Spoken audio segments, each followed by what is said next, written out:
Good morning, guys, and welcome to the podcast.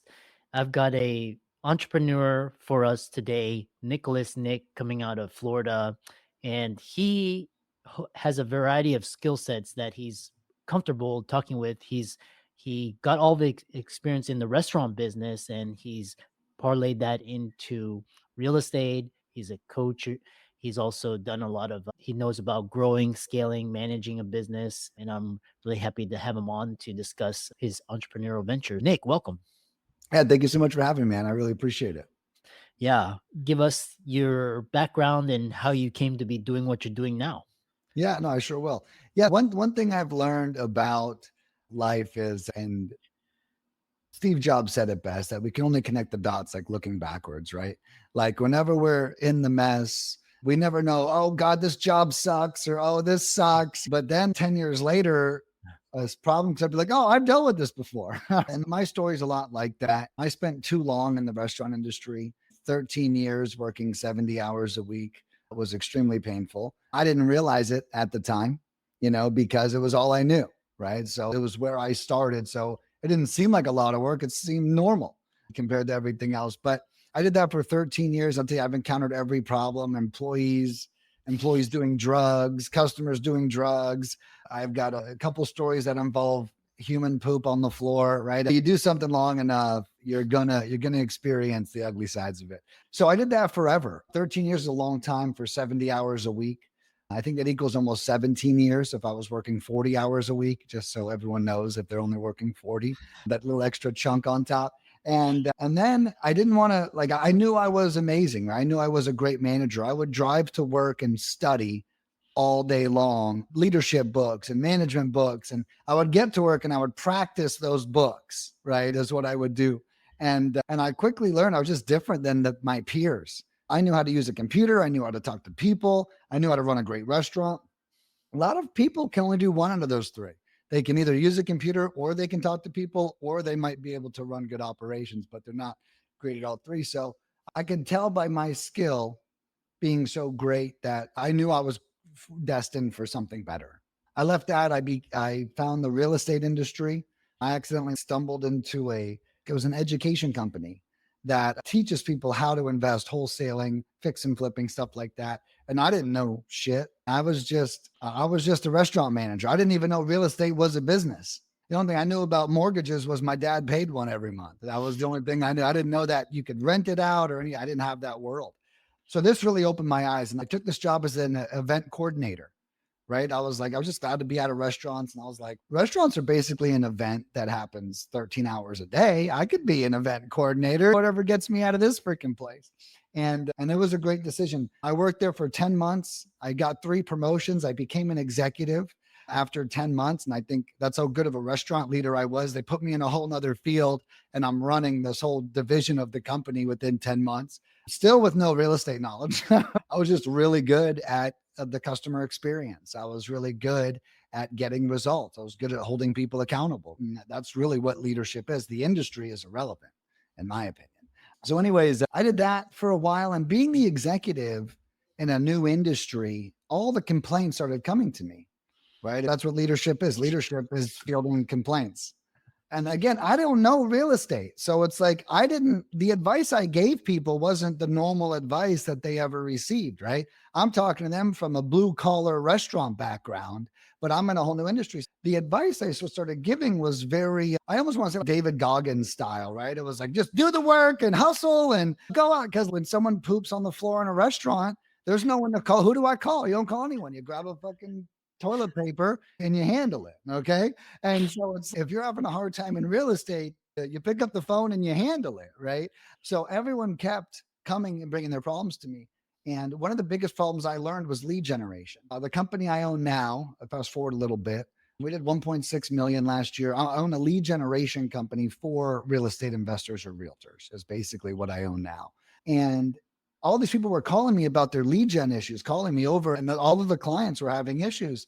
And I remember the direct mail was the big thing. They just pay the mail, they send the mail. If they want to sell, they'll sell to us. It doesn't really work that often. It does work, but not all the time. And my clients were going broke trying this strategy. And I was like, well, there's got to be a better way. What's a better way?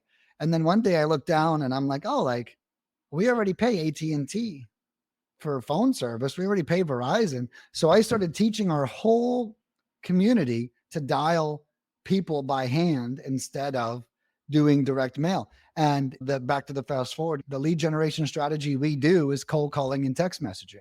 And we just niched down and it started totally organically. I solved the problem for our clients at the education company. People started closing deals, it started going well. And then as life went on, I was like, or as the weeks went on, I realized I'm onto something here. And then I started cold calling every day. And I was trying to do my first real estate deal. But before I ever closed my first deal, I ended up getting 10 people to pay me to cold call for them. And I'm making more money from cold calling than I was for real estate. And fast forward, and we just did 1.6 million last year. And now I probably serve about 3,000 investors a year for lead generation, which is crazy. Yeah, really interesting story. And start out, there's three tangents that you touched upon. And the first is for your real estate deals, when you're making the sale, is for investor, is it for a syndication, is it for a coaching course? What are you cold calling Mm. and selling? Yeah, we're calling owners, right? And we're asking them, we're actually not selling anything. We're actually asking them if they want to sell, right? Hey, do you own this property? Yes, I do. Oh, great. Have you ever considered selling before? It's all sheer seller leads, right? We want to find, and that's right. We're great for realtors, investors. Syndications might be different because that might be maybe for syndications, you're looking for buyers, right? You're looking for investors if you're syndicating because you might already have the property down. But definitely land, houses, commercial properties, businesses, and then also over the last 8 years, we're in 30 industries now, but real estate is like 90% of our business. But we've done lawn care, pest control, insurance, all that fun stuff too. Yeah, and that's very educational for the audience. And what's interesting is this idea, because cold calling and SMS, how do those tactics and strategies relate versus, because everybody's on social media now or email marketing? What is the advantage of that particular niche that you're targeting? Yeah, it's a great question. The real thing is we're direct, right? Just if you were to send direct mail to my mailbox, you don't know if I saw that, right? For all, because I don't know, can't speak for anyone else, but the way I check my mail is I open it up and whatever's colorful goes right in the trash. And then I just open the envelopes. And that's even if the envelope looks important. If the envelope doesn't look important, I'm not opening it. So we don't really know if we do direct mail, if they saw that. The beauty of calls and texts is we spoke to that person, we texted that person. So it's a little bit more, it's more engaging, right? As I would say, rather than even a Facebook ad. Facebook ads, that's how I do my own Facebook ads for my business. And it is great, right? But we don't really know, are they paying attention while they're scrolling? Are they just flipping past me? As opposed to, hey, you, the owner of this property, have you ever considered selling? So it's like it's like a tip of the spear approach. I feel like you're really getting them. And how do you deal with this? Because a lot of people they don't answer their phone or their SMS text. A lot of it's, they're like, oh, that's spam or that's a scam. How do you get around that? Yeah, the big part there is really just to be super direct, right? It's where our text message literally says, I'm reaching out about 123 Sycamore Street. Have you ever considered selling before? And I think that all the scams come in vague. Hey, how are you? They're like, hey, what's up? Like, where are you from? And it's like, we're reaching out for one thing. We're not talking about anything else. And so that's one aspect is our directness. The other thing on our cold callers is I offer American cold callers. So I'm actually one of the only companies in existence, especially for real estate, that offers an American to cold call for you. What that does is that tells the lead you're more serious. When someone calls and there's a very thick accent on the other line, I think you mentioned social media earlier. I think social media has us being scammed at such an alarming rate that whenever we see or hear foreign, and they want something from us, we automatically think that something bad is about to happen. So the other edge that I use to combat that is having an American be on the phone. I think we can all agree when someone calls, like, hey, is this John? And you're like, that's perfect English. You're like, this must be important, right? And then if it's not, then it's probably not important. Interesting. Yeah. Yeah, there's a lot of and you mentioned how are you scaling your auto because I know, for example, I've heard like a couple years ago people were using AI chatbots to get the leads, like reach out and then once the lead they submitted their information, then you would cold call. Are you doing that approach or how are you using AI or Yeah, chatbots? honestly, and I'm a little old school, but I'm not using any AI in my business. I use human interaction. I'm so much better because of my restaurant career. I'm so much better with people than software. Now, I am still very good with software, but I am I can program a person to do anything I want them to do. Programming a software or an AI bot, I'm not a big fan of. And there was also recent legislation, I think it was January 27th, that came out that officially classified AI cold calling as a robodial.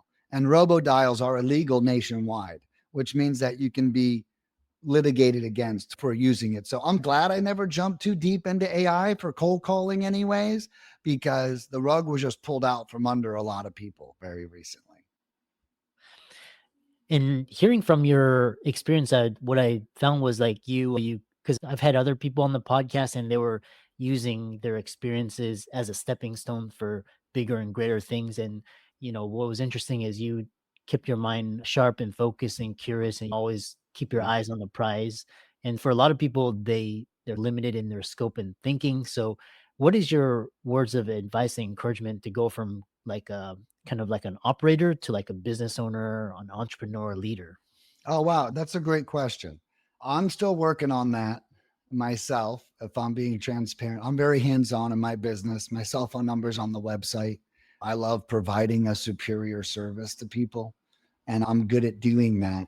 But my biggest piece of advice for someone trying to go from business owner to entrepreneur, I think this was one of the biggest breakthroughs I've had, and I do this every couple months, is I'll keep a notepad close to my computer and I'll write down everything I do in every day. Okay. Because what happens is we do more than we think we do. Oh, I sent an invoice. Oh, I answered the call. Oh, I put out this fire. Oh, I told this person. Oh, I helped this customer. Before you know it, we'll do 50 things in a given day. Okay. Then what I did is I have this exercise. Well, I'll go down all those things that I did and I'll say, which one of these have to be me? Okay. And then I'll put a star next to everything that has to be me. All right. Then everything else I give away to my employees. I do have 30 employees. So we do have a very large team.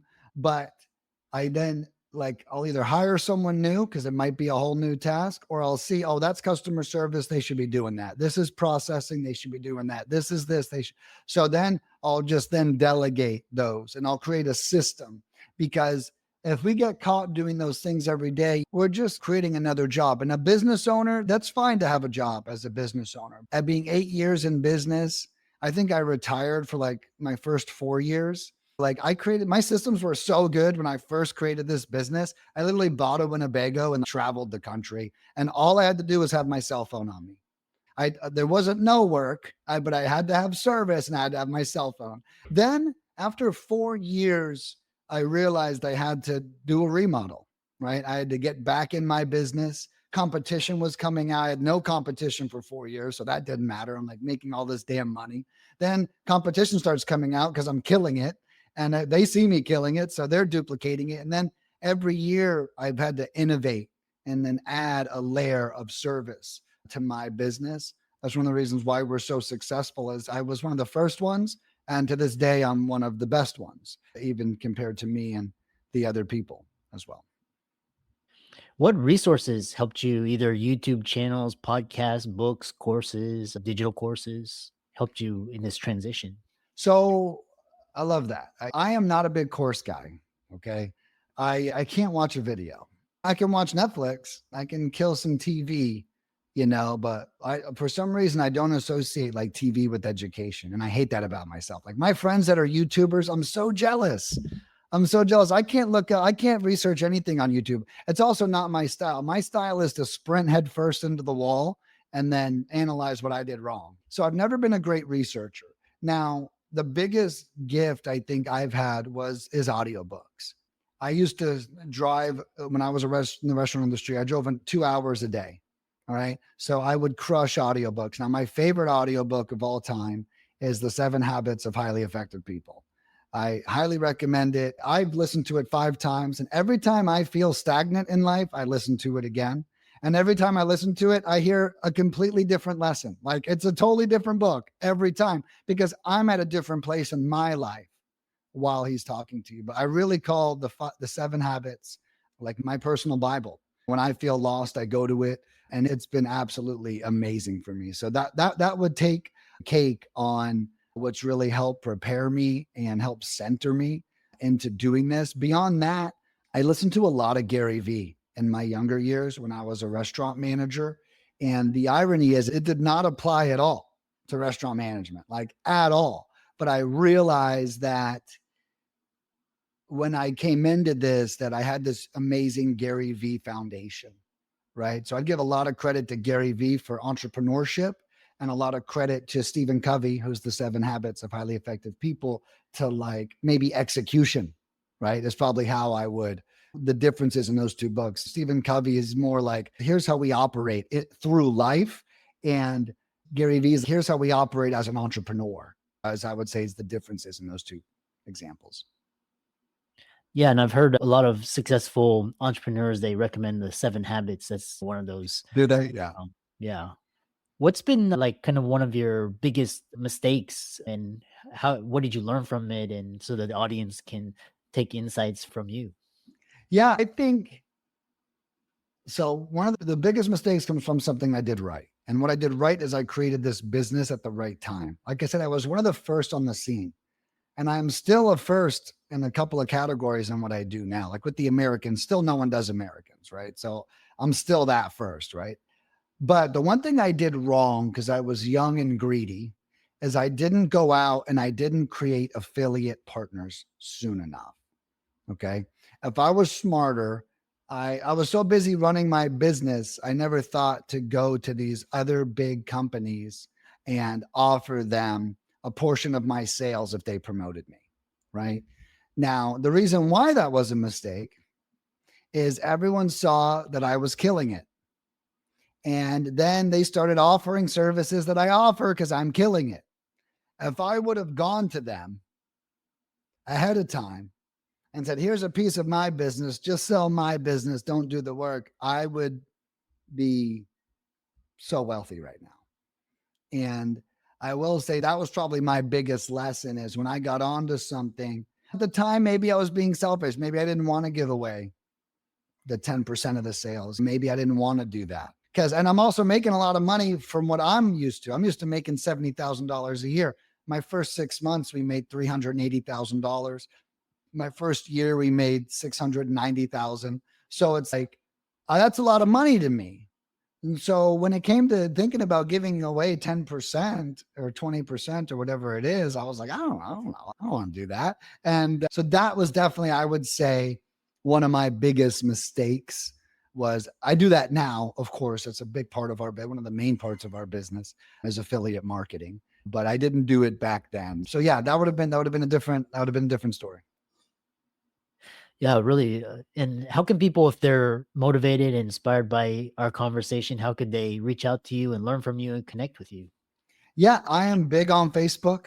I'll give you the link for whenever this posts as well. You guys will love me on Facebook. I post the funny stuff, I post the business stuff, relationship stuff, crazy stuff. I'm really a lot of fun on Facebook. So that's my favorite. If you do go to my website, my cell phone number is at the top.